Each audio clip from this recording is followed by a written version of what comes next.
So as I mentioned, our next speaker is Daniel Helmig. He is Managing Director and Head of Procurement at Credit Suisse.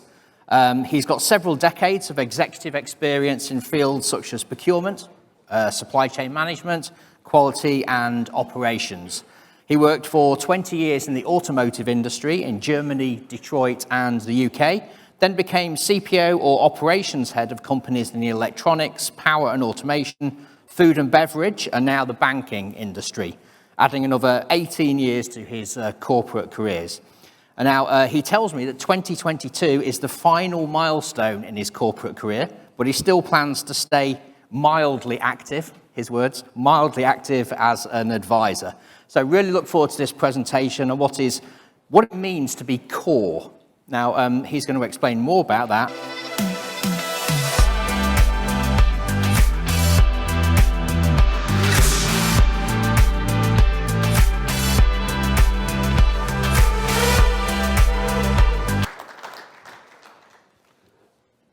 How are we? Are we okay? Yeah? It's after lunch, so therefore most of you are kind of thinking here, probably more than here, but hopefully I can get you to a point that you carry on with me for the next 30 minutes and hopefully something that you might find to some extent interesting. So my name is Daniel Helmig. I'm since 38 years in procurement, operations, supply chains. I make it short. I was 20 years Ford, US, Europe, as well here in Britain at some point in time, loved it.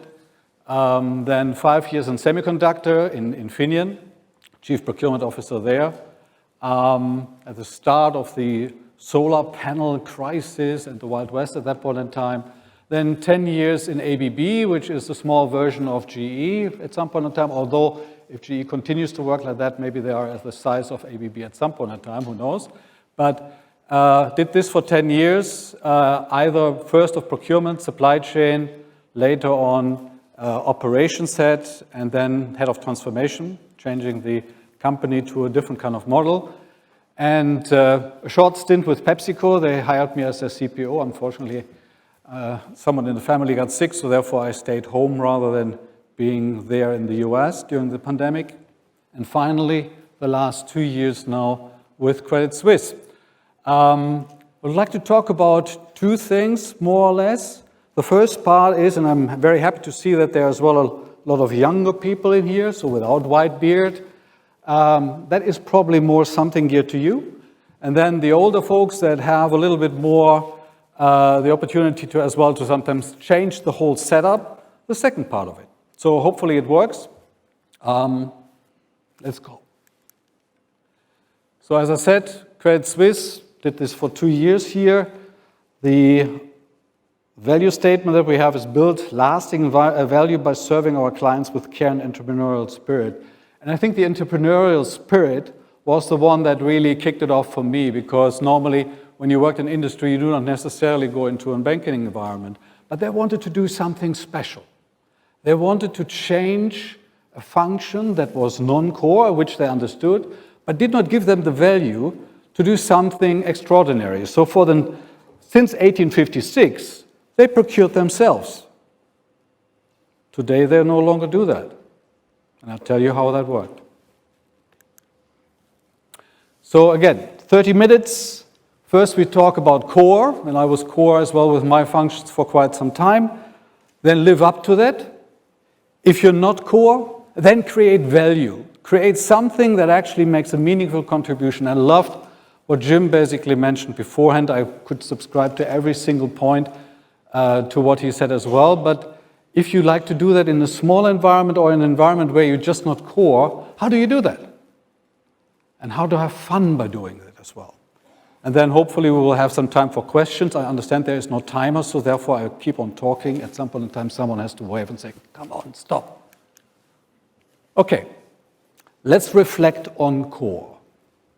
For me, core means in procurement that the external spend is higher than personal cost. First criteria. Or external spend is about 50% of the cost of sales. Or you are in a single-digit net margin business and they need you just to survive. Okay? then you are core. Then you can really make a contribution that is massive to the company as such. Everyone else, not so much core, and then we talk about what we can do there differently. And you can calculate in your own brain what that means for you in the company that you're right now working with. So when we are core, we're busy bees. We are all about basically working with our first team. What is the first team? It's not procurement. It's everyone else in the executive suite. Everyone else that basically needs to recognize that purchasing, procurement, supply chain is a meaningful contributor to the company as such. You do not talk about cost reduction in the first team necessarily. You talk about resilience, reliability, opportunity of innovation. That's what we should talk about when we're in procurement in the first team. Everything else has been done since 1856 and is boring like hell and doesn't get anyone basically off their bed or behind their oven. Yeah? We are juggling cost, revenue margins, and innovation. And everything there to juggle with can happen on a day-to-day basis. So you will have a call, and not only as a CPO, but it can be as well as a buyer, whatever, that you have to support someone with regard to just getting the revenue out, getting the machine delivered in time, supply chain, getting the parts that no one else is going to get in the world to the factory in Brazil to manufacture it and deliver it in time. That can be as well revenue. It might not be that the costs are great, but the revenue might be fantastic, and eventually the margin might be still good. But I don't want to talk about this today, because I've talked about this for 38 years. And quite honestly, I've seen many of these conferences where all the time we complain about the fact that we are in procurement, we are not having a seat on the table, or we have to gain a seat on the table. I'll give you an idea of how you can get a seat on the table. Be kind to mankind. Now, I'll tell you what that means.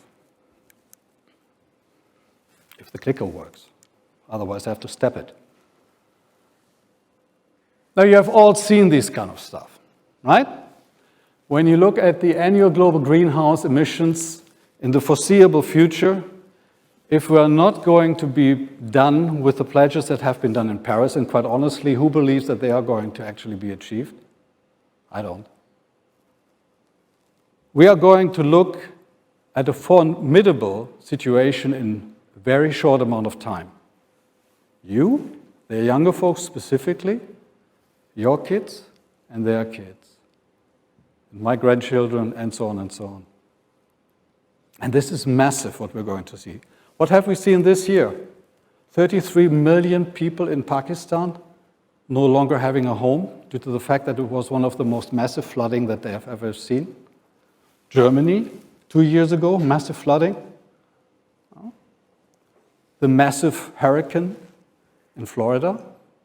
This is going to keep pounding and pounding and pounding. And if you're in Brighton and you look at the Seven Sisters, take a good look. Might not be there in the foreseeable future. Just 1.5% means, or let's not 1.5%, but 2% or 1.5 centigrades in terms of change. Extreme heat by 37% going up. More migration will come. Sea level will rise. Now, 50 centimeters doesn't mean a lot, or it doesn't look like a lot, but it is going to be massively increasing the amount of damage that is going to be done in terms of the rest of the planet. I'm not going through all of these statistics because there is so much that you will find online on that if we just would read it as procurement and not just look at cost. Because we are the ones who are moving most of the stuff that we need to produce in Europe, in North America, in China, whatever. What would happen if we would change the way that we move materials in a different way? What would happen if we would change the way that we utilize transport systems to be a bit more ecological beneficial. Now, looking at this and saying, okay, Pakistan is a problem, really. Germany, flooding was a problem. UK, miserable weather as well is a problem. But what does it mean for me personally? And we, as humans, cannot and have a hard time to understand what happens in the next generation, because we normally can only think as far as our own lifetime, genetically defined. So, I did it with my kids to show you a little bit what it means. Yeah? So these are my two sons, Noah and Simon, both at the end of 20 right now. They will live probably until their 90s, and they will look kind of like this at that point in time. And they're still smiling because we are doing something different. We are changing the way that we're working in the way that procurement is working. We can as well say it's all about governments. And yes, they play a vital part in terms of changing it. But it's the same governments that as well told us some time ago that face masks are not necessary. It's the same governments that told us there is probably no reason to fear that we have any issues with regard to gas supply from Russia. This is affecting every one of us. So, my guys, my two sons, they should smile as well in the future. Their daughters as well. Yeah? So Sarah and Kathy, at that point in time, they will grow until hopefully they're in the 2110. Yeah? At that point in time, if we haven't changed and you look at the volatility basically, they will have a hard time to basically live in an elderly home. Yeah? That will be very, very difficult for them to actually have a good time at that point in time. And hopefully, they are in areas that are not completely hit with regard to temperatures. And then later, their kids. Now we're looking at Paul and John. I haven't put Ringo on it, but that's okay, I guess. Yeah? There you suddenly already in 2150. So it just takes 3 generations of my family to end up to have kids, grandkids, and whatever, that are going to feel the consequences of what we doing or not doing when we're core in a company. So, what can we do? Change the way that we supply material in the world. Yeah? And look in your current organization, and look how many people you have that actually focus on ESG. 1, 2, maybe 5. 30 years ago, when we were going into ISO 9000, about 15 to 20% of the total population procurement was focusing on quality and establishing that the suppliers could do actually ISO 9000. Today, with this kind of issues that we're having on board, we have 2 or 3 people maximum, and they are producing mainly reports. So we can do much more.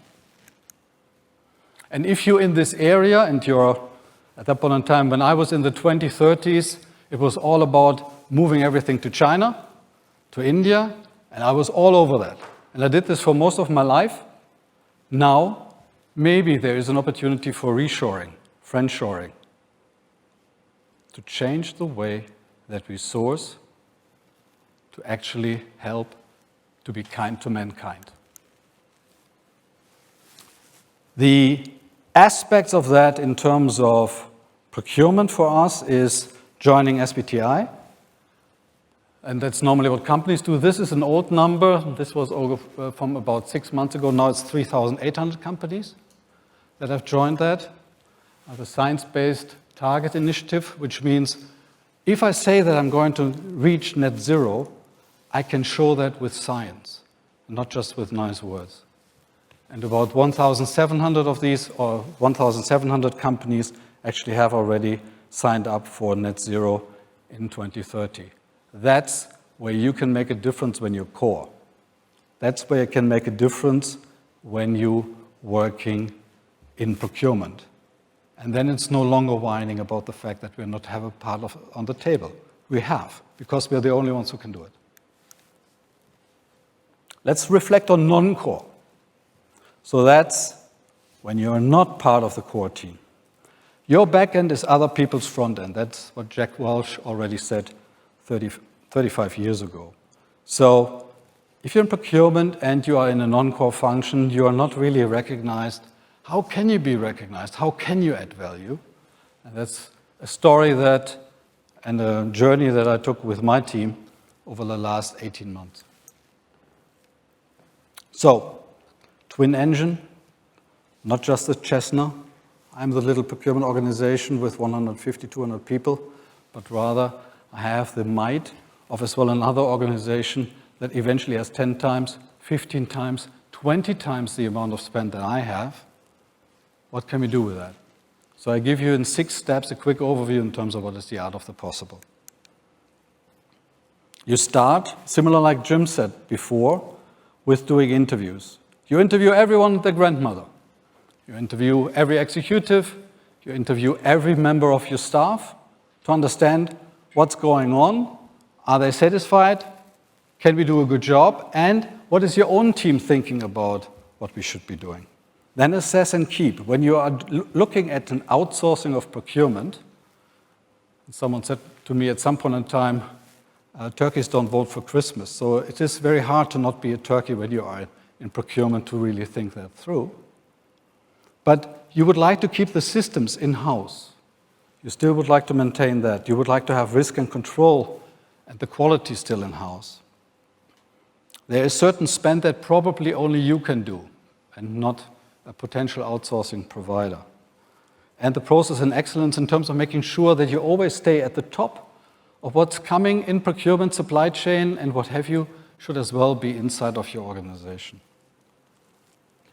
But before you can start on a journey of actually thinking about, maybe I can become a twin engine, is that you have to improve your leadership team. There is probably a lot of reasons why you're not core. That can then be volume-based, but it as well can be talent-based. So look very careful with whom you get on the journey over the next couple of months and therefore, and make these changes now. It's not about basically moving people out. It's changing your leadership team to get the best people possible to run the twin engine later. Then you do what we all know, right? RFIs, RFQs. We define clearly the statement of work. We have everything that is needed in terms of being able to actually go out there. That takes about 3 months. Yeah. Search for different partners that you actually can utilize. So in our case, we use one from the US, one from Asia, and one from Europe. To basically, because we're a global company, so therefore we wanted to as well see what can be offered. Set targets that double the current performance, and that doesn't mean only cost. Yeah? So I'm thinking 5-6% cost reduction. I'm thinking ESG, significant improvement with regard to your performance right now. I'm thinking about more or less hands-free procurement. Choose the model. Is it a business process outsourcing? Do you do a JV? Or do you do a buy-in into a company, which is as well an alternative? This is something that you have to define when you get the partners and sit together with that. And then define the KPIs, including ESG. So for us, for example, we probably have the first business process outsourcing of procurement where a chief performance indicator is diversity and inclusion with clear targets and as well a CO2 level. Yeah? Not just cost. That's too simple. And then lock yourself away and just get it done. When you have the RFQ done, when you walk through that, you know what you want to do, then, and I call that negotiate hermeneutically benevolent, which is in German easier than in English, I can tell you. This is about, I'm a procurement guy. So I'm going to get the last piece of opportunity from my counterpart. If you outsource in BPO, don't do that.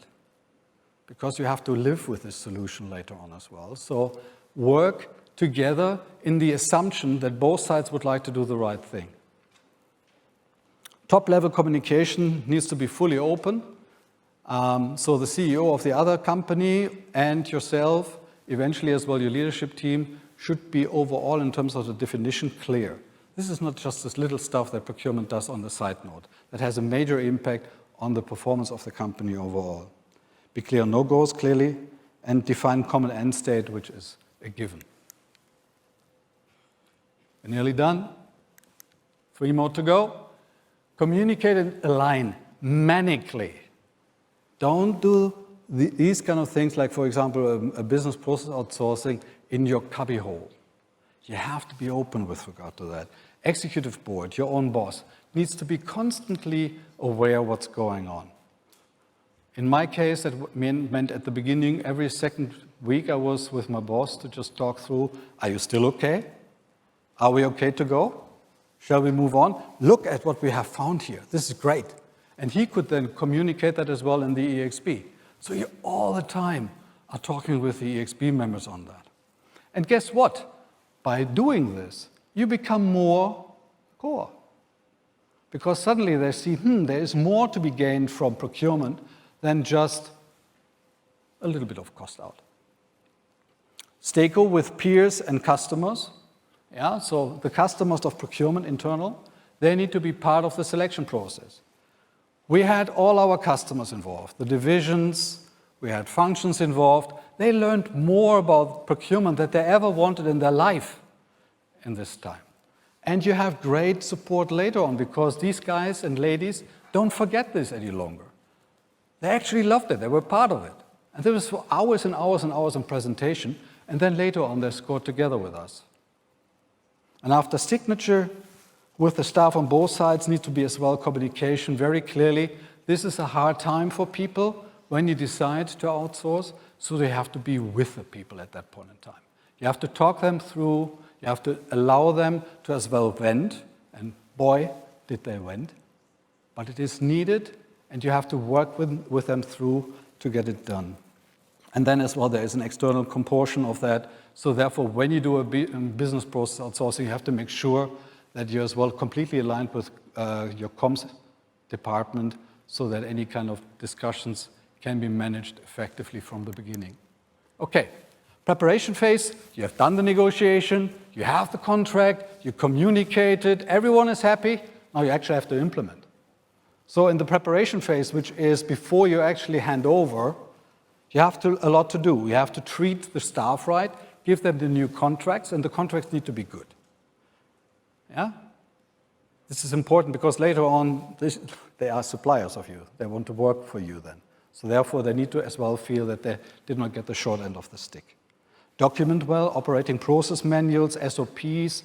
This is all done before, but it needs to be done right and documented effectively so that you later on any delta can be as well tracked. Data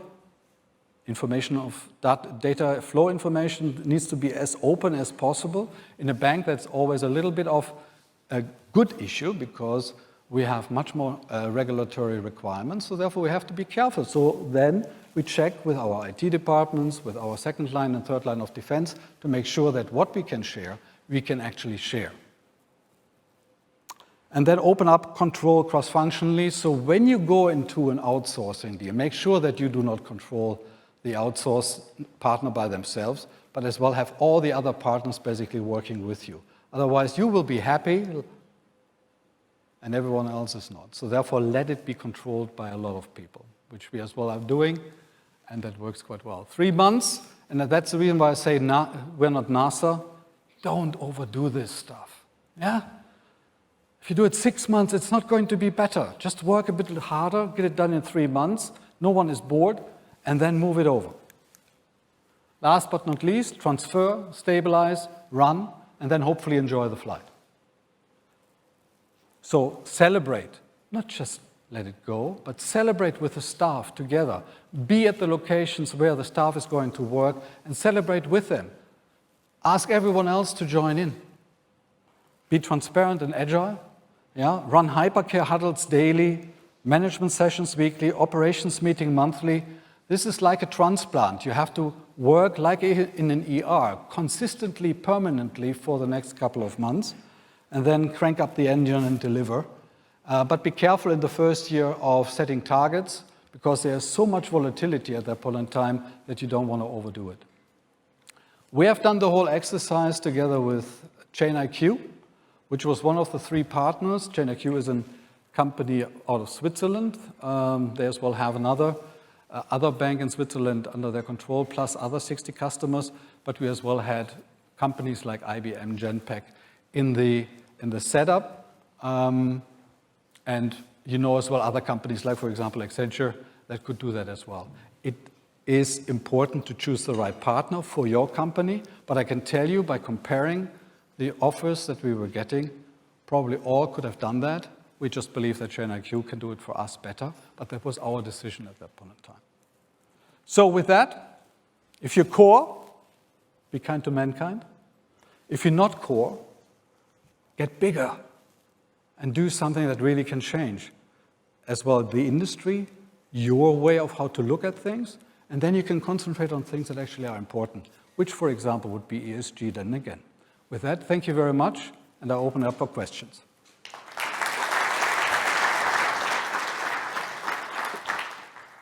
Thank you, Daniel. Right, any questions from the audience, please? If you have questions, please put your hand up. Can't see any there, so I've got one very quick question that I've got here that's come in from our virtual audience, and that is, what do you suggest to keep in-house, even if you are clearly non-core to your company? I mean, it depends, but normally what you keep, and as well what we have seen in our studies so far, is that you keep systems in-house, you keep processes in-house, you keep risk and control in-house, or when you are in an operations environment, quality in-house. Sourcing, direct, indirect, tactical, strategic can all go, basically. Yeah. And as I said, the opportunities are multifold with regard to the targets that you actually can get there. You will get to a level that you never have seen in your own operations before, because on the other side you have, as Jack Walsh said, your back end is other people's front end. They're actually good at that. Okay, all right. Actually, Daniel's going to be joining us on the panel that we've got next. But for now, thank you very much, Daniel. Thank you.